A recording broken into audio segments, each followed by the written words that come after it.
The internet hiccups. One bar, no bar, then nothing. Your phone goes dead quiet like the world just held its breath. Outside, sirens run for hours. Constant, overlapping, frantic. Then they stop all at once. Not fading, stopping. That silence hits harder than the noise. You stand at the window and you listen. No traffic, no kids, just distant shouting that comes and goes like wind. Then the knock. It's your neighbor, close enough to know your name, close enough to know you have a basement. Their eyes don't meet yours. Their mouth is dry. They say, "Do you have extra water, just a little, for the kids?" This is hour zero, and you can already feel the timeline trying to close around your throat. If you misread these first 24 hours, you won't lose comfort. You'll lose control. You'll lose options. And then you'll lose your life slowly from hunger, infection, and bad decisions made under a starving brain. Most people treat this like a power outage. They wait for the lights to come back on. The science says otherwise. There are only 9 meals between mankind and anarchy. Delete the optimism, keep the logic, because what's happening isn't politics. It isn't protest. It isn't even war, not yet. It's biology, and biology runs on a clock. Your brain tries to protect you by lying to you. It says this can't be real. This will correct itself. Tomorrow will look like yesterday. That lie has a name: normalcy bias. It's the warm blanket your mind throws over a fire. Then comes the freeze response. You've heard of fight or flight, but freeze is the quiet killer. Freeze is when your body locks up, your thoughts get syrupy, and you keep doing normal things because panic feels too expensive. You load the dishwasher. You answer emails that will never send. You plan dinner.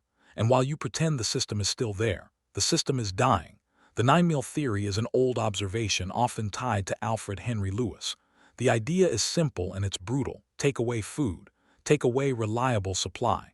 And you don't get hard times.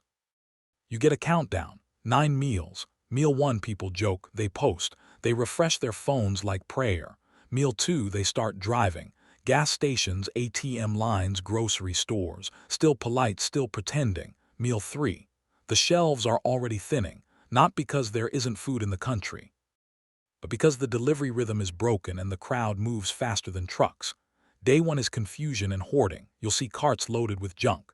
Chips, soda, candy, calories without stability. You'll see people buy what comforts them, not what keeps them alive. They still believe rules exist. Day 2, meals 4 through 6. The tone changes. Now it's guarding. Now it's mine.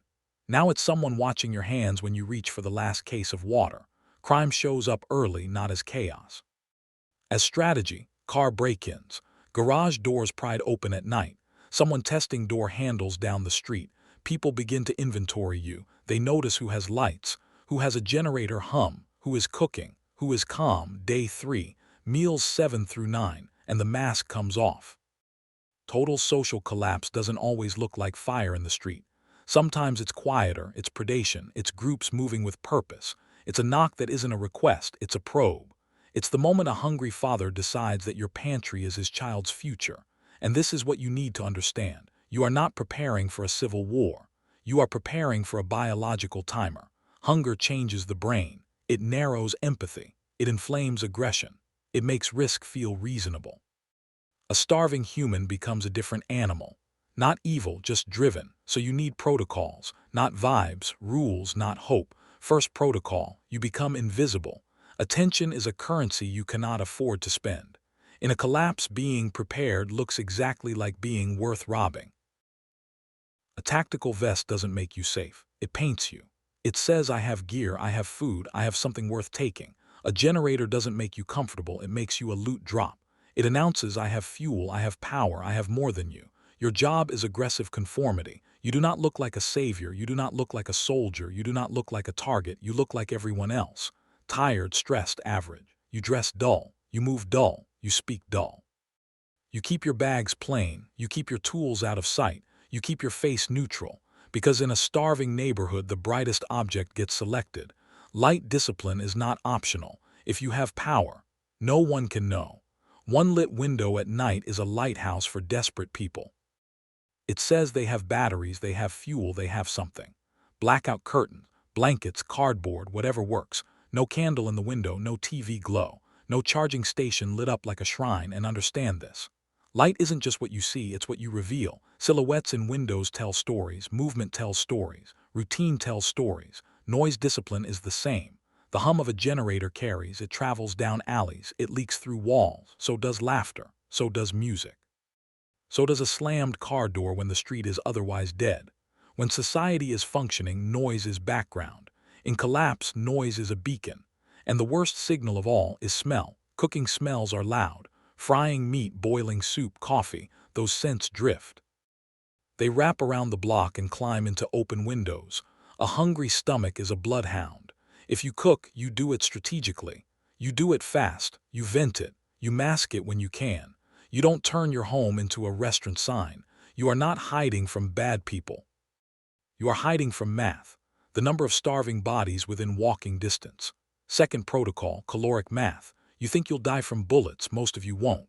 You'll die from a calorie deficit or dysentery or a simple cut that turns into a fever because antibiotics are gone. Biology is the ultimate sniper. It takes you out while you're still arguing online, except there is no online now. So you do the math immediately. Inventory, everything. Not we have plenty. Not we're good for a while. Count it. Write it down. Calories are not vibes. They're numbers. Take your total calories and divide by 1,500 per person per day. A rough survival baseline when you're trying not to waste fuel or strength.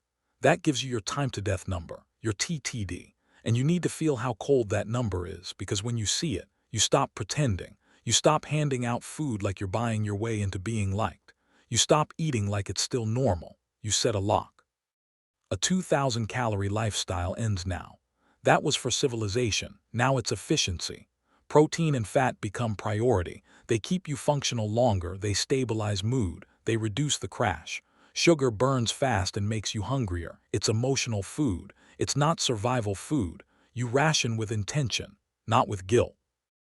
And water. Water is where amateurs die. You cannot store enough water for a long collapse unless you own a warehouse. Most homes don't.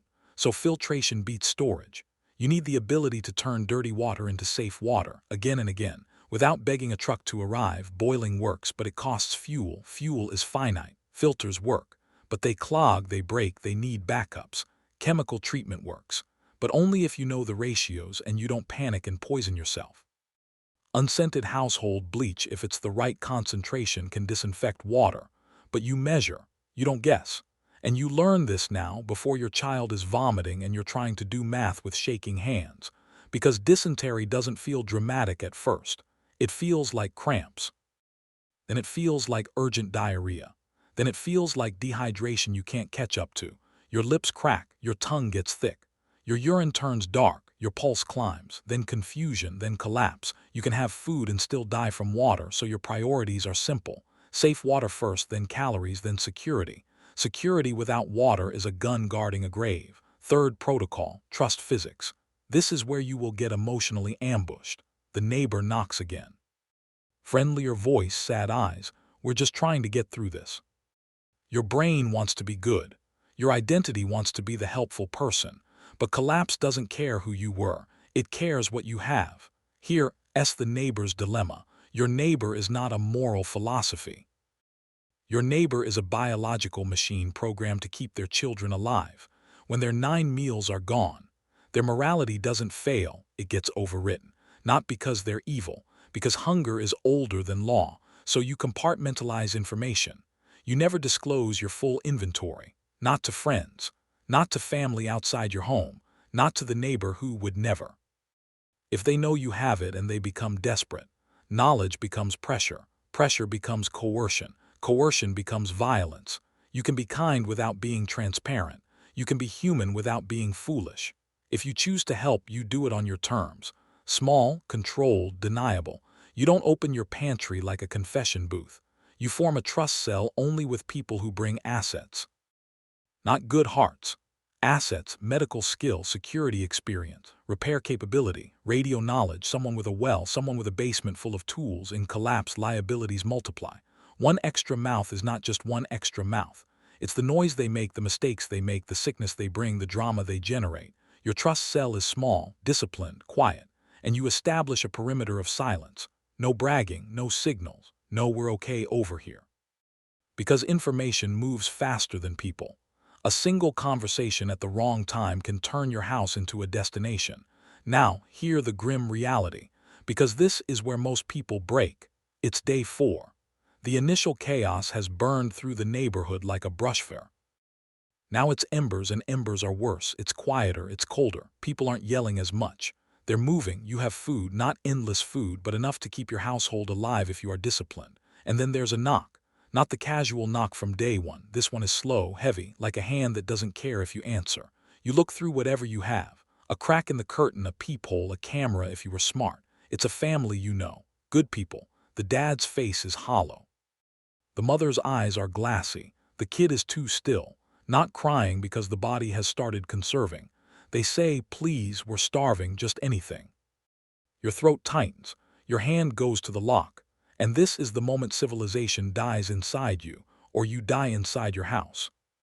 Because the math is merciless. If you open the door and you feed them, you cut your survival time in half, maybe more, and you also teach them something. That food exists behind this door, and now the door is not a barrier, it's a challenge. If you keep it closed, you survive, but you will hear them outside. You will hear pleading turn into anger, then bargaining, then silence.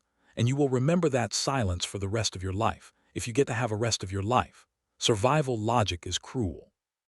The math does not care about your conscience. In civil collapse, you must be prepared to say no to the desperate, or you become desperate with them. This is why you needed the earlier protocols. If you were invisible, they don't come to you first. If you did caloric math, you don't panic and make emotional giveaways.